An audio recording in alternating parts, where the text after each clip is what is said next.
लता रानी अपनी 3 विधवा बहुओं के साथ रहती थी।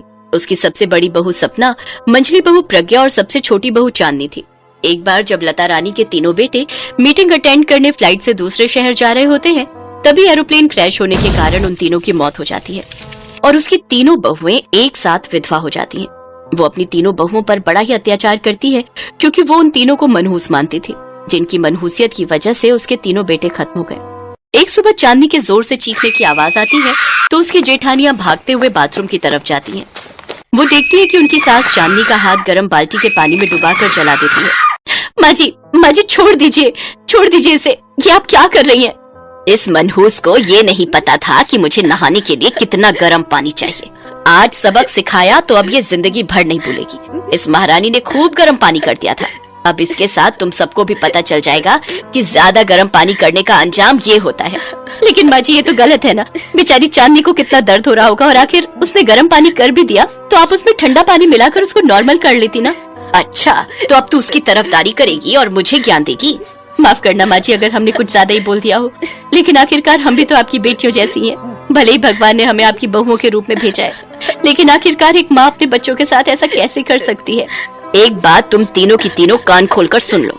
मेरे सिर्फ 3 बेटे थे और अब वो तीनों इस दुनिया में नहीं हैं।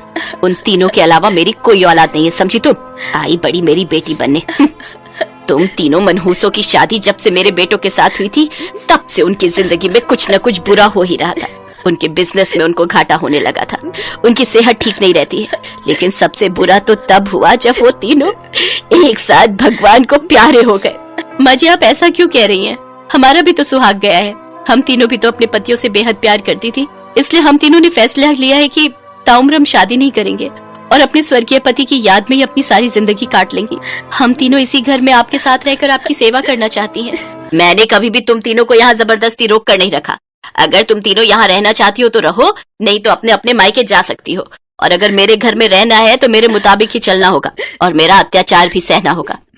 बेचारी तीनों बहुएं सारा दिन घर का कामकाज करती, साथ ही अपनी सास का अत्याचार भी सहती रहती। एक दिन सपना के पिताजी की तबीयत बहुत खराब होती है तो वो अपनी सास के पास जाकर कहती है, माँ जी मेरे पिताजी की तबीयत बहुत खराब है, मुझे उनके पास जाना होगा।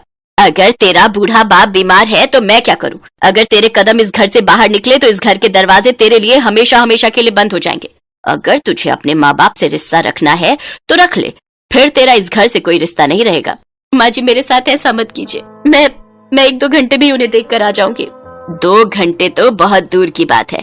अगर तू 5 मिनट के लिए भी यहाँ से गायब हुई तो तेरे लिए इस घर के दरवाजे बंद, समझी? सपना रोते हुए अपने कमरे में जाती है और फूट फूट कर अपनी किस्मत को कोसते हुए रोने लगती है। तभी प्रज्ञा उसके पास आती है और उससे पूछती है, क्या हुआ दीदी, आप रो क्यों रही हैं? प्रज्ञा देखना, मेरे पिताजी की तबीयत बहुत खराब है, लेकिन बात यह है कि मुझे उनसे मिलने जाने देने के लिए मना कर रही है। अच्छा तो ये बात है दीदी, आप चिंता मत करो, मैं कुछ सोचती हूँ। रात को प्रज्ञा जल्दी खाना बनाकर अपनी सास को दे देती है, साथ ही उसमें एक नींद की गोली मिला देती है, जिसे लता को खाना खाते ही नींद आ जाती है और वो अपने कमरे में जाकर सो जाती है। सपना मौका देखकर प्रज्ञा के साथ अपने मायके चली जाती है। उसका मायका उसके ससुराल से 15 मिनट की दूरी पर ही था। थोड़ी देर मिलकर ही वो दोनों वापस घर आ जाती हैं, लेकिन लता की आंख तब तक खुल चुकी होती है और वो उन दोनों को वापस आता देख लेती है और फिर उन दोनों पर चिल्लाते हुए कहती है, सपना तूने मेरे मना करने के बावजूद भी मेरी बात नहीं मानी। वो तो शुक्र है कि मैंने तेरे बाप की तबीयत जानने के लिए तेरी माँ को फोन किया और मुझे पता चला कि तू वहां पहुंची हुई है। मैं जानती हूँ माँ जी कि मैंने आपकी आज्ञा का पालन नहीं किया और आपके मना करने के बाद भी अपने पिताजी को देखने गई, लेकिन मैं क्या करती माँ जी, एक बेटी का दिल अपने बीमार पिता को देखने के लिए तरस रहा था और मैं खुद को नहीं रोक पाई। अब मुझे तुम्हारे कोई बहाने नहीं सुनने, अभी के अभी तुम मेरे घर से निकल जाओ। तभी वहां चांदनी भी आ जाती है और सपना की तरफदारी करते हुए चांदनी और प्रज्ञा लता रानी से कहती हैं, माँ जी अगर दीदी इस घर से जाएगी तो मैं भी इस घर में नहीं रहूंगी। माँ जी हमने आपको बहुत प्यार और सम्मान देने की कोशिश की, लेकिन लगता है कि हमारी कोशिश कभी कामयाब नहीं होगी। दीदी बिल्कुल सही कह रही है, आप हमें अपने परिवार का हिस्सा नहीं समझती और न ही हमें अपनी बहू मानती है। इसके बावजूद हम तीनों आपको खुश करने की हर कोशिश करती रही, लेकिन उसके बदले में हमें क्या मिलता है आपसे? अगर तुम तीनों को इतनी ही तकलीफ है तो चली जाओ यहाँ से। तुम तीनों यहाँ रह भी अपनी मर्जी से ही रही थी और अगर जाना भी चाहती हो तो अपनी मर्जी से जाओ, मैं तुम तीनों को नहीं रोकूंगी। और अगर मेरे घर में रहना है तो मेरा अत्याचार तो तुम्हें सहना ही पड़ेगा। तीनों बहुएं एक साथ वो घर छोड़कर अपने अपने मायके चली जाती हैं। ऐसे ही कुछ दिन बीत जाते हैं।